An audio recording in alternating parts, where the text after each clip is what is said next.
questions 1 to 6.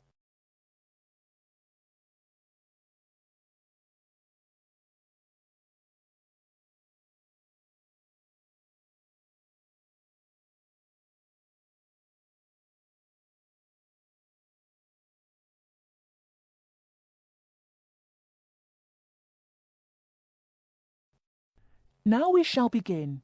You should answer the questions as you listen, because you will not hear the recording a second time. Listen carefully and answer questions 1 to 6. Ah, good morning. It's Mr. Robinson, isn't it? Have a seat. Stephen Robinson. Yes. Is that S-T-E-V-E-N or P-H? It's V. Okay. I've got your letter of application, but I need a few more details for the file. Now, you're from Manchester. What exactly is the address? Yes, it's Dynevor Gardens. That's D-Y-N-E-V-O-R. Prestwich. Thanks. And telephone? Well, it isn't mine. It's the landlord's, but I can be contacted. It's 483-250. Uh-huh. The landlord lives in, does he? Well, he has the flat downstairs, and he's a friend of the family anyway. I see. Okay. According to your letter, I imagine you were born in, let me see, 1960? 61. Right. And the date? 12th of July. Thank you. And I believe you're married. No, I'm getting married, but not for a few months. Oh, sorry. Well, I mean, congratulations. Is it going to be in Manchester? Well, no, actually. My fiancée's from Wales, so we're getting married in her home village, near Bangor. Oh, how nice. Now, as you know, when you apply for a post with Williams Engineering, we need to find out a few things about both your academic background and more recent work experience, the latter being especially important in respect of this rather specialised position in the area of water management. First of all, A-levels. Yes, I've got 3. Geography, maths and physics. Geography, maths and physics. Okay. Before you hear the rest of the conversation, you have some time to look at questions 7 to 10.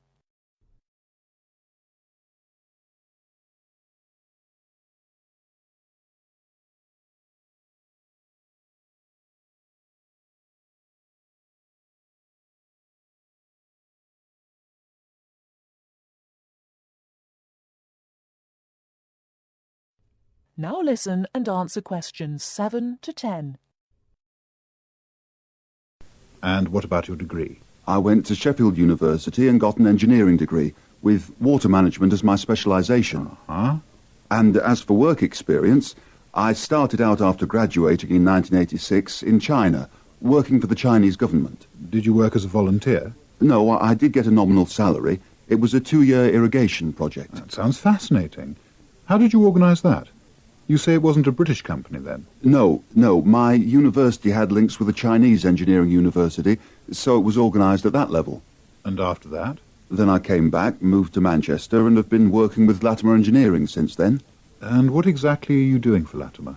Oh, I'm working in irrigation again, this time as a project research assistant. Great. I've got your details. Now let's move on to a more general discussion about what we're looking for.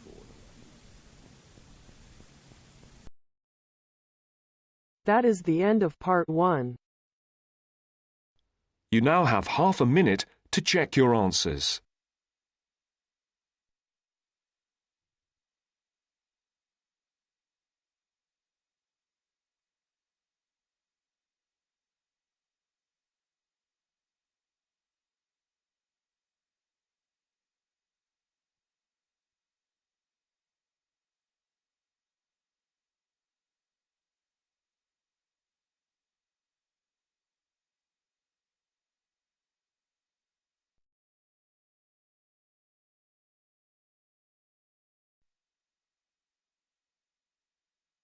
Now turns to part 2. Part 2. You will hear some students talking about an assignment. Listen carefully and answer questions 21 to 25. First, you have some time to look at questions 11 to 15.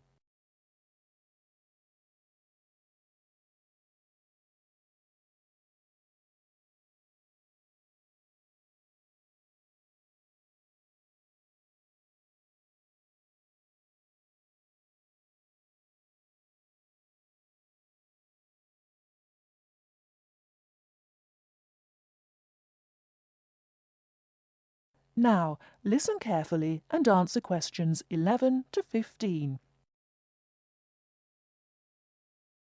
Hello, Tom. Hello, Anne. What have you been doing? Oh, just sitting around, catching up with some reading. I've had a great time. You know we're doing this assignment on... what is it? Museums, their costs and benefits. That's right. Well, I've been to the Sandgate Museum. It was really good. These local museums are really interesting because they connect people with the history of one special place. We all know about kings and emperors and battles and wars, but local museums tell us about the everyday lives of ordinary people, and that's why they are so important. I'm not so sure about that. I think they are of interest, but they're so small that they can't give a true picture. They do their best. I don't really agree. They do give a true picture, but perhaps not a full picture. It's the truth, but not the whole truth. I think the smallness is the number one problem. Because they're small and local, they attract few visitors. That's why they have so little money. And because they have little money, they can't buy or maintain many really interesting exhibits. As a result, the shop is almost as big as the museum to try to raise money by selling souvenirs, postcards, sweets and so on. I think they find it difficult, but not impossible. And don't forget, they get a lot of their exhibits free from local people. There was this boat, for example, that was fantastic. Really? What was that? There was a massive fishing boat, a real one, about 100 years old, and you could walk on it and get the feeling of what fishing in those days was really like. Sounds quite good. But I've always found that these kinds of museums are a bit dingy. For example, the display cabinets are so dark that you can hardly see the exhibits, and the labels are sometimes difficult to read.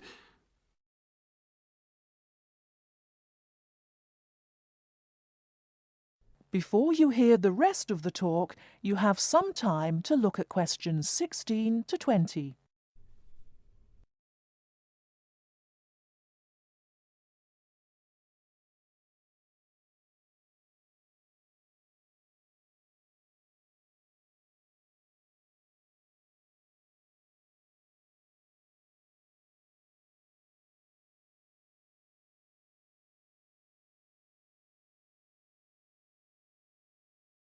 Now listen and answer questions 16 to 20.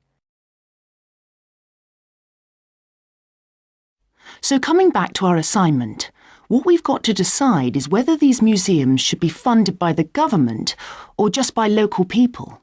I think it depends entirely on what kind of museum it is. How do you mean?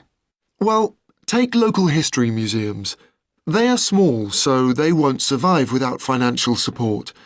But that should come from the local authority, since only people in that area or tourists will visit it. I agree, but what about big natural history museums? Surely they should get money from the central government. Why? Children who want to learn about nature can go out into the countryside with their school teachers. They could survive from donations, and they get loads of visitors anyway. The state should spend more on science museums, since not enough people are studying science these days. I'm not so sure.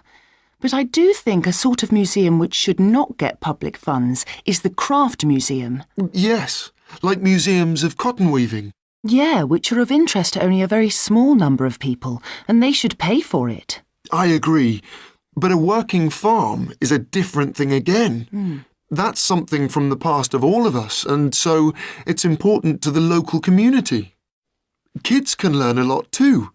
That's the sort of thing that the local government should be spending its money on. Yes, I agree. Well, I think we've got plenty of ideas for our assignment.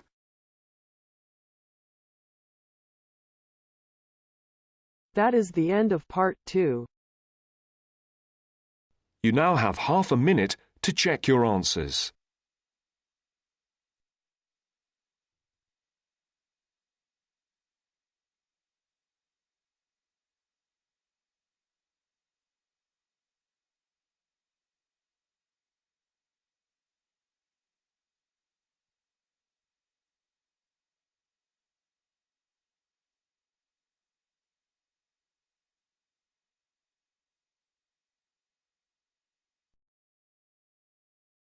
Now turns to part 3. Part 3. First, you have some time to look at questions 21 to 26.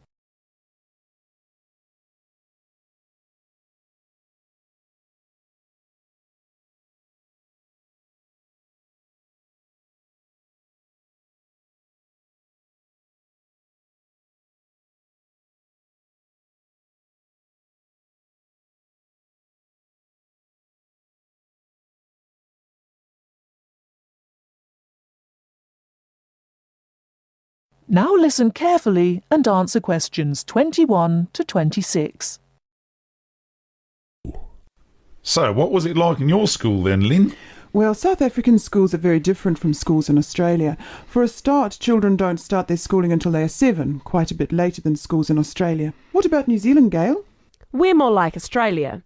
I can't believe children don't go to school until they are 7. When do the parents get any free time? Well, there's still the availability of kindergartens or play schools. It's just that formal education doesn't start until later. I don't think it's such a good idea for children to have to be too academic at such a young age. They should be able to just enjoy themselves. Well, yeah, but the first school children go to isn't really very academic. It's just an opportunity for children to learn a few basic social skills by playing and learning with other children. Yes, I'd agree with that. I guess being so close, Australian and New Zealand schools must be similar then. Well, I suppose they do share a lot of similarities, but there are also some differences. For example, children in New Zealand go through intermediate school, but in Australia there's only high school. That's right, isn't it, Pat? Yeah, I think so. What about South Africa, Lynn? Do you have an intermediate or high school? Oh, high school. Another difference between Australian and New Zealand education is that although both countries have state schools and private schools, our private schools are very often run by religious groups, whereas New Zealand schools are secular. That's not true. There are quite a few religious schools in New Zealand. Oh, OK, maybe we are similar. Only a few South African schools have any religious connection, so I guess we're different. Most people go to state schools. Pat, is it true that some people from your country don't have to go to school at all? Well, that's partly true. Because of the geography of Australia, there are a lot of children who do not have access to schools, at least on a regular basis. Instead, they have a form of correspondence education, where the lessons are actually on the radio and the students send their work in by post. That way they get a lot of what they would if they were in the classroom, apart from the interaction. In New Zealand, not all students have to go to school either. Some parents have opted for homeschooling. Oh, is that like correspondence teaching? We don't really have that. Well, we do have correspondence schools, but homeschooling is different. With homeschooling, the parents teach the children and set them homework. They have to present a syllabus to their local education authority before they can do that, but it is becoming a more popular choice for some parents. I suppose it also suits parents' own commitments. I mean, they don't have to worry about collecting their children from school, and they can always teach over the weekend or in the evening if they want to. Is the school day normally quite long then? Not in New Zealand, but I think it can be in Australia. Yeah, that's right. I think Australia is unusual in that there are extracurricular activities which you have to go to.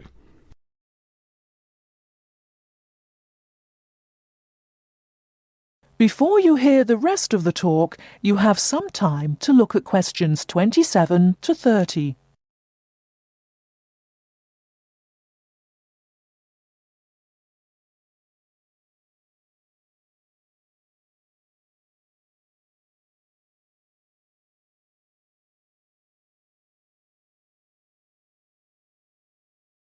Now listen and answer questions 27 to 30. These are normally sport activities, but there are a few other options. We have activities after school for any student that is interested, but they aren't compulsory. What about in New Zealand, Gail? I had to do some sport every week. I didn't really like it, but it was part of the school day, so I guess that's not so bad. Anyway, I spent 2 years at boarding school, so things were a little different. Boarding school? What was that like? Well, the thing I remember most about it was the strict dress code. There were restrictions on everything. You had to wear a school uniform almost all of the time, and it had to be cleaned and ironed. The length of your skirt had to be no less than 1 inch above your knees when kneeling down. Sometimes we used to go out on school trips or just at weekends with a few friends, but whenever we were outside the school we had to wear a hat. There was one teacher who always used to give me extra homework because my socks weren't pulled up. and that was in the school late in the evening. I suppose it wasn't that bad, but at the time it felt like a prison. I kept getting into trouble for something. Most of the time I forgot something, normally my school badge. We had to wear that all the time, in the school and out, because it had our house colours on it. Wow, that doesn't sound like much fun. No, but it was a good education, I suppose.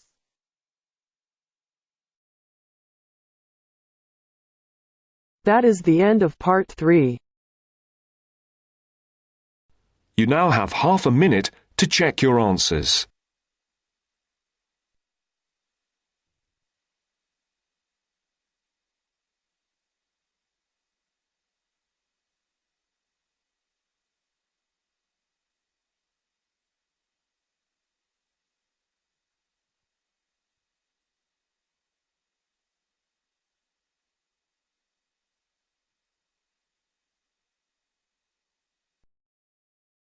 Now turns to part 4.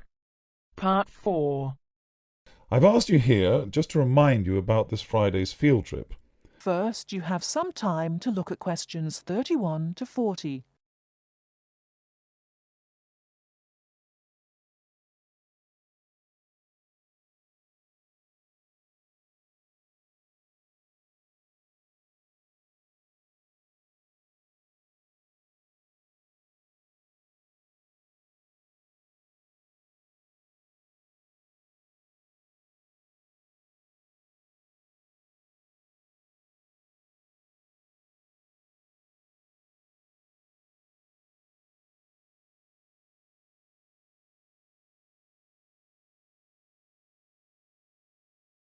Now listen carefully and answer questions 31 to 40.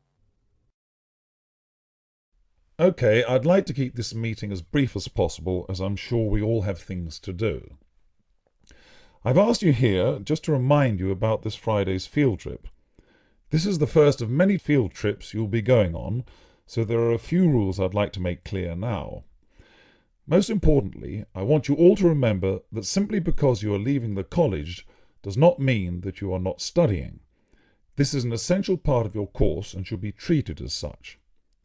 There will be 2 assignments for you to complete whilst you are there, and some extension work you will be expected to do over the weekend, so I suggest you all pay attention on the day.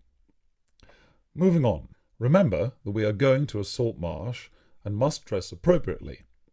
High-heeled shoes and t-shirts are not what I consider appropriate. You need good footwear, preferably boots, and you should bring a waterproof jacket as the weather is unpredictable. It would also be a good idea to bring a change of clothes. There is a chance you will get wet, and a 3-hour return journey in damp clothes is nobody's idea of fun. We will be on the marsh from about 10 o'clock to about 4, so you'll be given a light lunch. However, if you want to bring any snacks with you, then please feel free to do so, although we will be stopping for dinner on the way home.